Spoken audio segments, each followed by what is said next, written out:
কাজে বন্ধু যেন হয় আখিরাতের সাথী। বন্ধু হবে কিসের সাথী? বন্ধু হবে আখিরাতের সাথী, বন্ধু হবে জান্নাতের সাথী, বন্ধু হবে নেক কাজের সাথী। ঠিক আছে ইনশাআল্লাহ? নেক কাজের সাথী।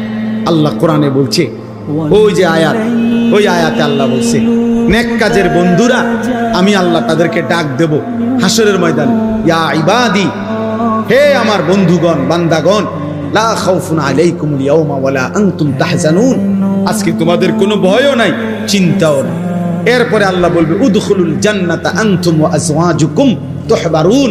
বাহ! আল্লাহ বলবে তোমরা যারা নেক কাজের বন্ধু ছিলা, তোমরা বন্ধুরা একে অপরকে হাত ধরাধরি করে গলাগলি করে আমার জান্নাতে ঢোকো। খোদার কসম, এটা কোরআন শরীফ। হ্যাঁ, এমন কি এই আয়াতের তাফসিরে আছে যে স্বামী স্ত্রী তারাও মূলত বন্ধু। যদি তারা একজন আরেকজনকে নেক কাজের সহযোগিতা করত, স্বামী স্ত্রীকে নামাজের জন্য উঠাইছে, স্ত্রী স্বামীকে নামাজ